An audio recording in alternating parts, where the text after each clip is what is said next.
नमस्कार दोस्तों and hello everyone. तो आपकी CHSL 2024 की मेंस के आंसर कीज आ गई हैं। 18 नवंबर को आपका एग्जाम हुआ था और 26 से 28 तक आप इसे डाउनलोड कर सकते हो, ऑब्जेक्शन रेज कर सकते हो आपको अगर कोई क्वेश्चन गलत लग रहे हैं तो। अब बात यह है कि आपकी कट ऑफ खेलने का टाइम आ गया फिर से, क्योंकि आप सबके माइंड में एक ही सवाल उठ रहा होगा।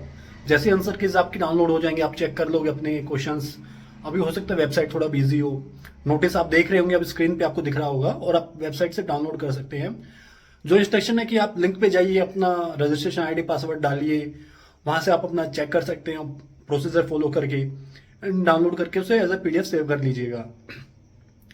और जो लिंक होगा जनरेट होगा आपका PDF का, या आपका, ये मेरा दोस्त है फिर से आज, या आपका फिर जो PDF का लिंक जनरेट होगा जहाँ से आप PDF डाउनलोड करेंगे, उसे आप रैंक IQ पे, रैंक मित्रा पे डाल के चेक कर सकते हो कि आपका एवरेज रैंक कितना बन रहा है आपका शिफ्ट में। एक ही शिफ्ट है वैसे तो, और आपका एवरेज रैंक कितना बन रहा है आपकी कैटेगरी के अकॉर्डिंग या ओवरऑल, और आपके चांसेस कितने हैं।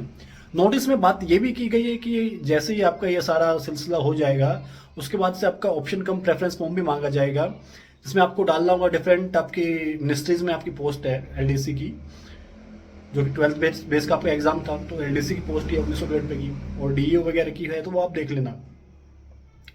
तो उसके हिसाब से जो आपका रहेगा फिर बाद में प्रेफरेंस आपको भरना है, जिसके हिसाब से आपको फाइनली डिफरेंट मिनिस्ट्रीज अलॉट होंगी, डिफरेंट डिपार्टमेंट अलॉट होंगे।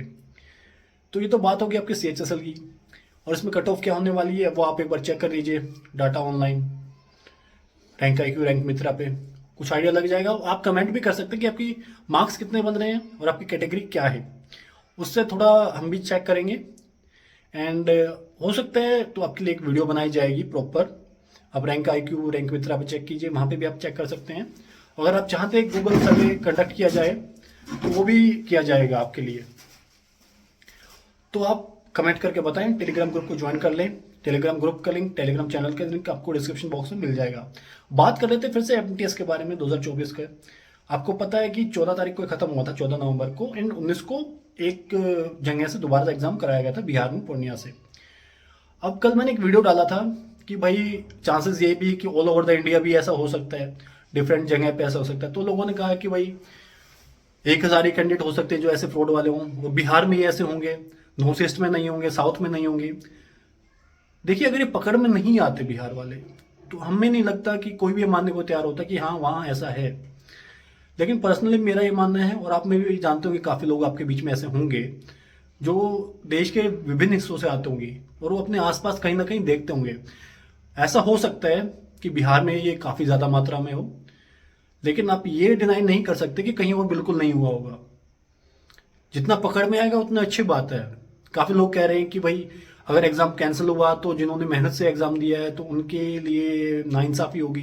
तो नाइंसाफ़ी तो ज़रूर होगी, बट और लोगों ने भी तो मेहनत से दिया है।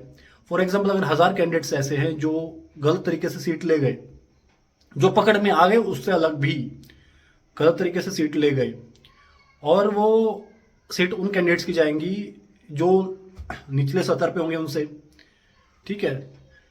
तो जाहिर सी बात है उन्होंने मेहनत तो करी है ना, इनजस्टिस तो उनके साथ भी हुई। आप ये कैसे कह सकते हैं कि भाई जो मेहनत से लाए हैं या उनके अगर री एग्जाम हुआ तो उनके हो सकते दोबारा मार्क्स अच्छे ना आए, तो इनजस्टिस तो उनके साथ भी होगी ना, जो जिनकी सीट छीनी जाएगी अगर कोई फ्रॉड कैंडिडेट जाता है तो।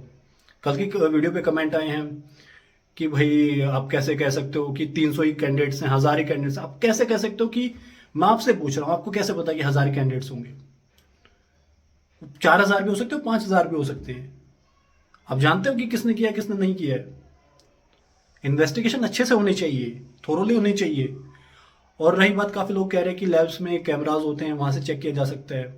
तो देखिए, अब आपके आंसर कीज भी लीक होती हैं ऑनलाइन में, ठीक है। आंसर कीज भी लीक होती हैं, जिस भी तरीके से होती है मैं नहीं जानता किस तरीके से होती हैं वो, और मुझे लगता भी नहीं था इनिशियली कि ये भी होता होगा। लेकिन अब मैं जैसे जैसे देखता आ रहा हूँ तो हर तरीका पॉसिबल हो रहा है। कोई अगर एक सिक्योरिटी लाई जाती है किसी भी एग्जाम में, तो उसका एंटी सिक्योरिटी भी आ जाती है, उसका तोड़ भी आ जाता है। ये जो फ्रॉडस्टर होते हैं डिफरेंट तरीके यूज करते हैं। आपका डमी कैंडिडेट बिठाए जाते हैं, अब डमी कैंडिडेट के लिए उन्होंने विभिन्न तरह के SSC ने स्टेप्स उठाए, जैसे आपका फोटो भी डायरेक्ट एप्लीकेशन के टाइम ही लिया जाता है, ताकि कोई मॉफ करके नहीं डाला जा सके फोटो आपका। पहले मिक्स करके डाल देते थे, वो भी नहीं हो रहा है अभी।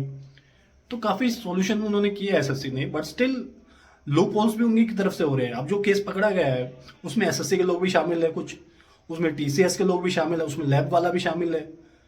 तो जहां नहीं पकड़े गए हैं तो वहां पे भी तो हो सकता है। आप ये नहीं कह सकते ना कि खाली बिहार में ही हुआ है, और आप ये नहीं कह सकते कि इनजस्टिस हमारे साथ ही होगी जिन्होंने अच्छे मार्क्स लिए हैं। अब आपने 135 ले लिए, एक कैंडिडेट ने 130 लिए हैं और फ्रॉस्टर ने 132 लिए हैं, तो 130 वाले की क्या गलती है?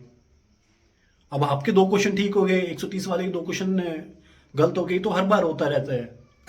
तो आप ये नहीं कह सकते ना कि हाँ मैं ही सही हूं कि हमने तो 135 ले लिया, 130 वाला 135 ले लेता भाई। अगर फ्रॉडस्टर आपके 135 से 137 ले ले तो फिर क्या करोगे आप? अगर आप ही बाहर हो जाओगे तो फिर आप ये कहोगे कि हाँ री एग्जाम होना चाहिए था।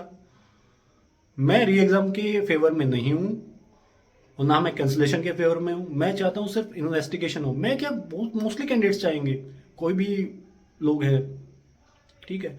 तो बेहतर यही है कि इन्वेस्टिगेशन अच्छे से की जाए।